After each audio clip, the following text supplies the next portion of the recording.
God, you guys. So I just got out of this little like rehabilitation place that my friend Ronnit is at. Holy shit, this place smells like piss.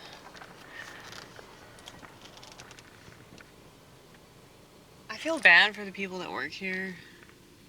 Like, that's gotta be the worst job to be a nurse. Like, I feel like it could be rewarding sometimes, but most of the time it's probably terrible. But, you know, my parents, they used to tell me that I should be a nurse. And I fucking hate the medical profession. And so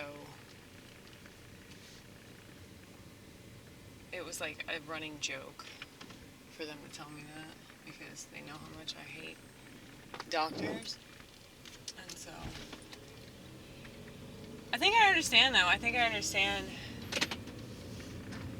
where they got the idea. I'm gonna do something just because I don't feel like listening to that bleepity boop. It's gonna go on just a second. There it goes. Where are we going? Turn right.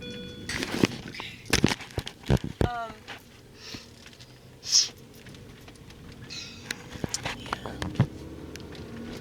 I think I understand, like, why they always thought I'd be a good nurse, though, because I'm extremely patient. And I'm a lot more patient with strangers, you know? I mean, Ronit's my friend, so, like, I care for her. And some of the nurses were cool. Other nurses seemed like they were really sick of her shit. I mean, she's a fucking... What are you doing? Okay. This dude's just jogging in the middle of the road. Oh, look here. Look. Happy place over there, right? Happy place. Yeah, Ronit's staying behind the happy place.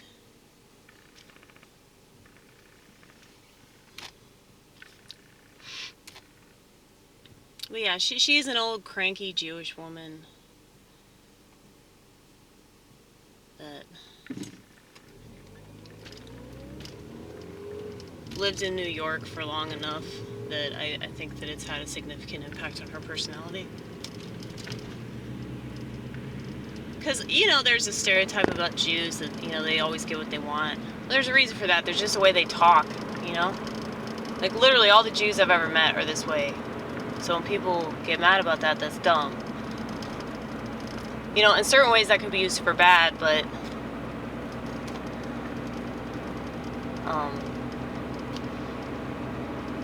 it can definitely be used for good. Like, if you want some, just rely on a Jew and they'll get it for you.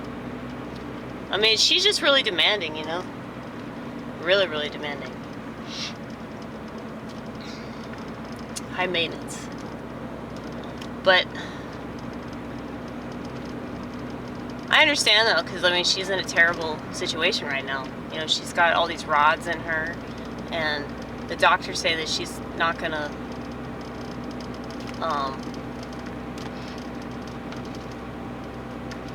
be able to get out of there for, like, 30 fucking weeks. That's, like, 7 months. I mean, that's a long-ass time to be stuck in a facility like that. That's essentially a little mini prison. It's interesting, though, like, it's so old. This building is so old. Like, I kind of wish I had my camcorder, because I would have filmed this elevator, because it was like, I felt like I was in the 70s, so it was actually kind of cool in a way. But yeah, they had like all these bulletins that were very reminiscent of like elementary school. And I just wonder if like every government run facility is like that, because it was like that at the psych ward where I went, and the rehab clinic where I went. So, and you see this in hospitals, like they just baby people, they treat them like they're children, you know, like, and I just wonder if like everything is like that. Is everything infantilized? Is that the goal everywhere, to just turn people into babies? But it was like, yeah, there was this woman, I guess she had dementia, she was screaming from across the hall. And Ronnit's roommate is in dialysis, so she's like puking all the time, and I don't know. It's just a really nasty place, and it's just really sad because it was like every room that I saw was just like people just staring at the TV. But they're just like stuck in this bed, recuperating from whatever injury or malady they have, and I don't know, man. I'll get her some fucking health stuff, some oils and salts. Cause like that's the least you can do. Somebody's stuck in a situation like that. Brad is a fucking angel. Oh my god. And she keeps saying that about him. So I know why people in the comedy scene think they're having sex, because like, yeah, he kind of takes care of her.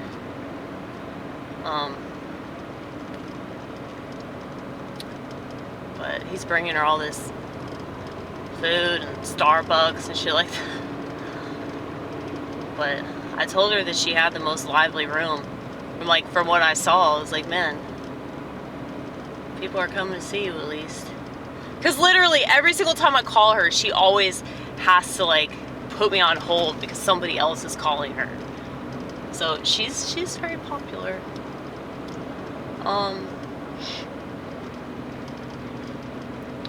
But she broke her wrist, so she has a cast on her wrist. She had to get rods in her hip. She's got stitches everywhere, man. Staples, stitches, massive scars. And she was showing me all these pictures of her ass. Like, it was just picture after picture after picture of her ass.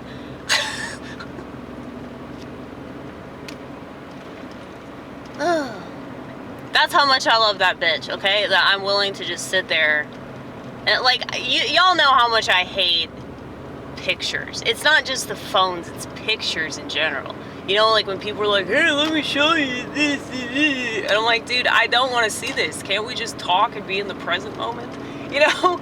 But it's like, no, I gotta show you when this thing happened, or I want to show you. Like, women are the absolute worst about this. They just have to like showcase their life in relation to their hairstyles and shit, you know? It's like, oh, here, look at me when I was way more confident than I am now. It's really sad when people show you pictures like, this is back when I was skinny and hot. It's like, dude, you can get yourself back to that. You just lost faith in yourself, you know?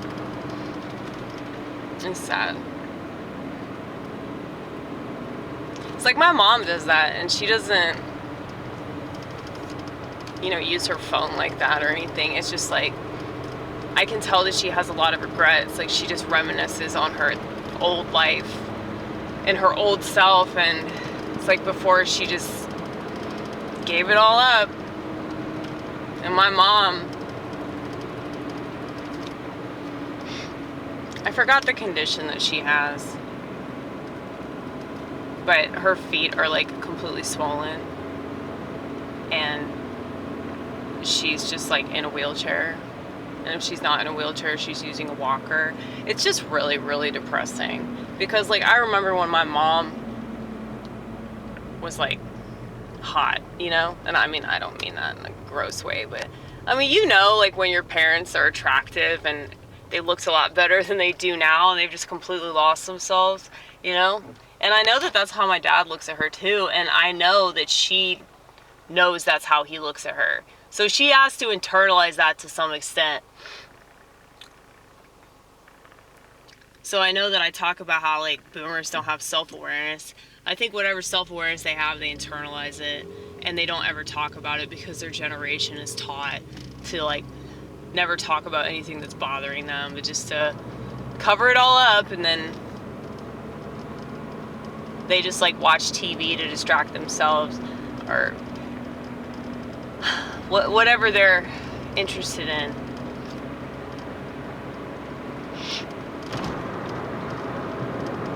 But yeah, it's like I've always paid attention to my surroundings, and I've always paid attention to, you know, outcomes of situations, and I'm convinced that most people just don't pay attention to stuff like that, and they don't pay attention to the world around them and make correlations based off of behaviors and habits and stuff like that. So it's like the reason why I come down on the things I come down on is because I see what these habits are doing to people, man. You know, I see how people aren't interacting with each other anymore because all they're doing is staring at their phone. I see the way that people aren't taking responsibility for themselves. And this was already a problem, you know? This was a problem long, long before social media. So, you know, don't think that I don't understand it. It's like, this is just the time we're in. But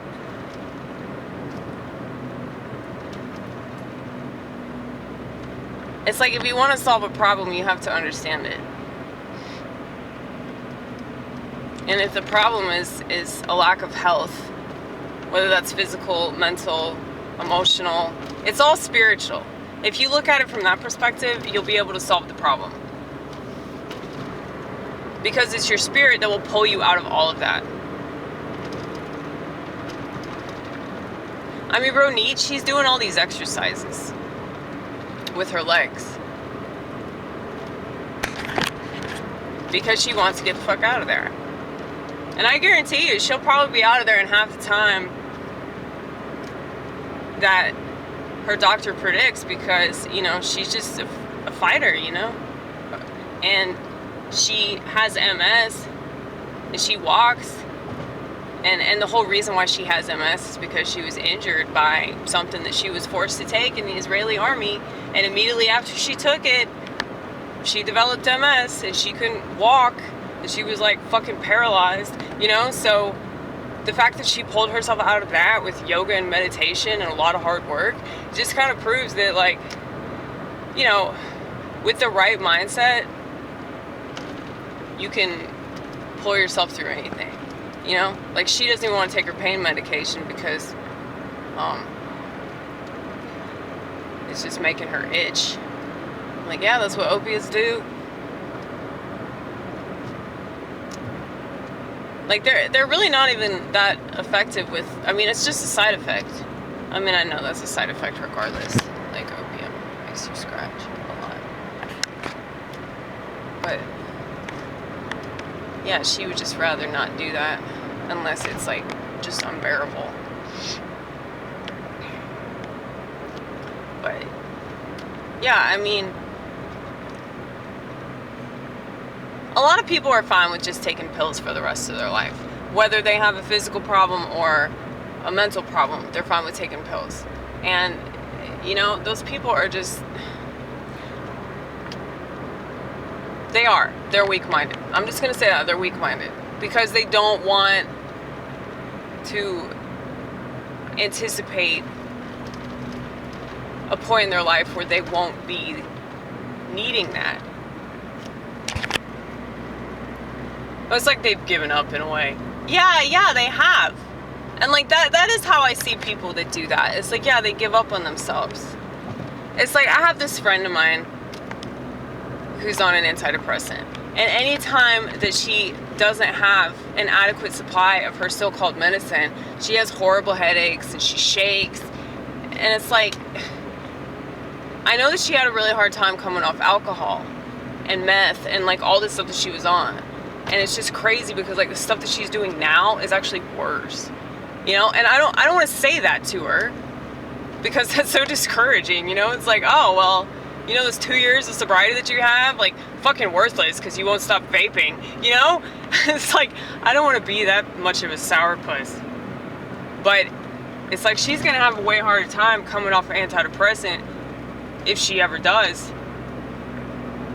she'll have a way harder time coming off that than she ever did, you know, alcohol. And I've experienced withdrawals myself. But I hear that SSRIs are more addictive than heroin. So, and I don't just hear that from psychiatrists that have seen the results of what these drugs do to their patients, and they feel a social responsibility as well as a moral and ethical obligation, you know, practicing medicine and all, to inform the public as to what these chemicals are actually doing to people. So it's like, it's not about your brain, it's about your body. It's about getting you hooked on something so that you can't ever like get to a point where you don't need it anymore. So you're just like a constant customer. But, you know, like I said, I don't even think it's about money at this point. I think it's all about control. So if they control people, then they're playing God.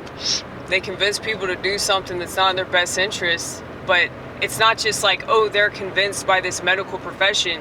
They're convinced that they want to do it. They're convinced that they're like making this decision on their own, when it's really like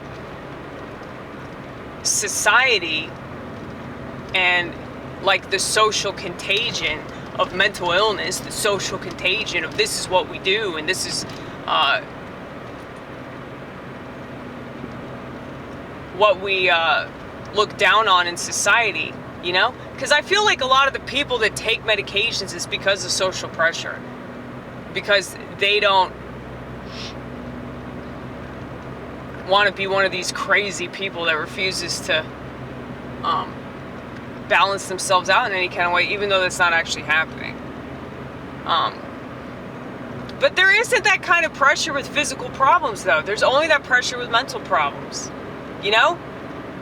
Like, yeah, doctors will like push pills on their patients, but sometimes, you know, because doctors are aware of the fact that their patients are misusing and abusing the drugs, they'll withhold them, you know? But that's not the case with psychiatry. That's definitely not the case with all this transsexual crap. I mean, this friend of mine, he got prescribed estrogen within 3 fucking days after he talked to some so-called medical doctor about transitioning or whatever the fuck. And just because he acts like a woman and he's a whiny little bitch that's always playing the victim doesn't mean that he should just fucking become a woman, as if that's even remotely possible, you know? But, you know, that sort of thing has definitely infiltrated every facet of our culture, you know? Like, Ronnit was showing me a photo of this trans nurse that celebrated Yom Kippur with her. And, you know, whatever, man. I'm not... It's like what she said. She was showing me, like, a picture of this person. And she said, this nurse, she was so sweet. And it was like, this girl had a beard and male features and all that. And, like, that's what's so crazy about it. If you really think about it, like, this culture is just so messed up that, like, I don't want to come across in any kind of way, but I know that I will no matter what, which is why I'm just saying what I want to say, because it's really fucked up. But it makes sense too, because all the transsexualism is just a reflection of the culture and how everything is backwards. Everything is the opposite. All the stuff that they're talking about in regards to AI, all the stuff that they're talking about in regards to, you know, the jab. Like, basically, it's like everything they're telling us is delayed. Okay, so, like, they get their rocks off by control, but especially through time, because God is infinite. God is right here, right now. There's no such thing as time. So, them telling us stuff that's been... What are you doing? That person is just sitting there. Yeah, that's weird.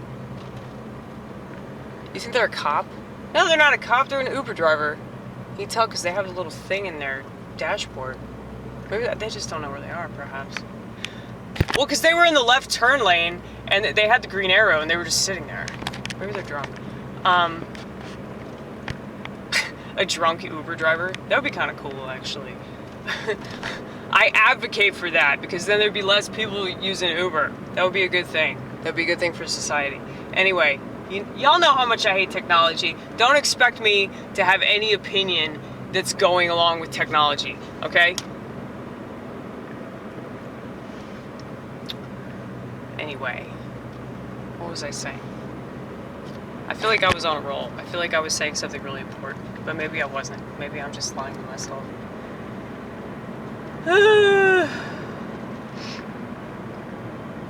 Now you're saying there's no way that you... There's no way that I'm not going to sound judgmental, you know? But, like, I understand. Like, I really understand it.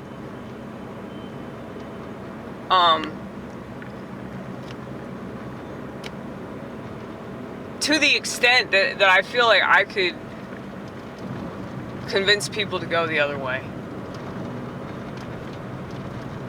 Because the politically correct route is like the death and destruction route. Like, no matter what it is, if it's politically correct, it is literally incorrect. Anything that they tell us, anything that they're pushing in society is the opposite. Oh yeah, I was talking about time. Well, so it's not enough that they're controlling the way that we behave, and they're like altering our brain chemistry and our endocrine system and all that, and convincing us of all these lies. It's like all this stuff that they're telling us. And this is why I talk about the conspiracy stuff so much, that like these people are just so far behind, because they're like freaking out about all this stuff that they think is going to happen in the future, but it's already happened. So it's like, that's extra points for them, you know? That's extra points for them, because all the people that think that they're so woke, they think that they've finally awoken to the truth. It's like, what they're seeing is delayed. So, I wish I could come up with like a good analogy for this.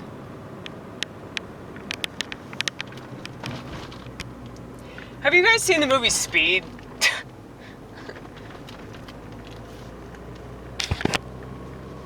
Well, you remember in the movie, like, Dennis Hopper's the villain, and he's the one that's like controlling the bus that has the bomb in it or whatever.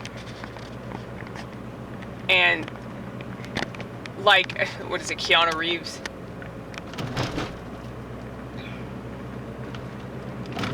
They I don't remember like the exact scenario in the movie, but I just remember like him having the camera footage. He had the camera footage, and like they fucked with the cameras, and so he didn't really know what was going on. He thought that he knew what was going on, but he didn't know what was going on because of the camera footage. And like, so that's what I think about in relation to this, where it's like, yeah, we think that we know what's happening, but we really don't, because if they're fucking with time, and all they can do is just change something in a picture or a video and make us think that things are happening that aren't. Like, that is the ultimate power, you know? Being able to control time. I don't know why I'm going off this tangent right now, but like, if you understand that, if you understand like how much they're controlling that, like, you're really, really of God. Because you know that nothing that they say matters. Like, it's all witchcraft. It's all sorcery. It's all a purpose, for the purpose of controlling people. And so once you fully understand that, you just kind of let that shit ricochet, because you know that it doesn't matter. So like, what I'm saying I'm sorry it's taken me almost 30 minutes to say this shit, okay? What I'm saying is that people that think that they understand what's happening are so delayed it's not even funny. So they're having a delayed reaction to what's happening. And so I feel like that's even more spiritual money, essentially, like demonic money, for people that want to control us. The fact that people think that this just started happening, you know? That's why all this stuff came about in 2020, you know? So like 2020 vision. I remember thinking that at the beginning of that year. And just a couple months after that, it became very, very clear. And especially with the Trump presidency, because, you know, ever since Trump was elected president, like all this stuff has come out. So, say what you will about Trump, it really doesn't matter. Like, whether you love him or you hate him, you think he's the villain or you think he's the hero, it doesn't matter. You are wrong. Okay? He is... Controlled opposition isn't about, oh, we're just controlling these people. He's just a fucking role player. You know? He is. And so, when people get so stoked about him and they think he's saving the children and they think that he's gonna take down this group and that group, and it's just kind of ridiculous.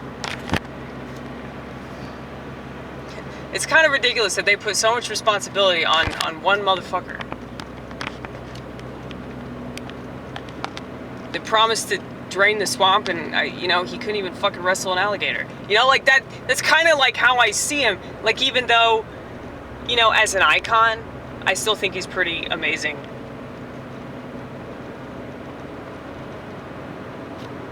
But, I don't know. I probably have the most nuanced view of Trump.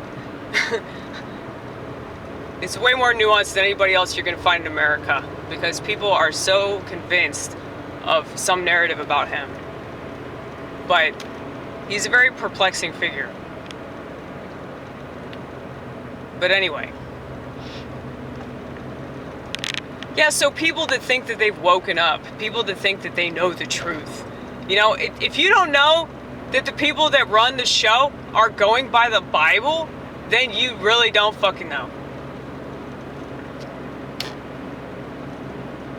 So, you just pay attention to all the stories, you pay attention to the headlines and all this shit. It's a script. It's obviously a script. And I think about the scripture. Scripture. Scripture. Scripture.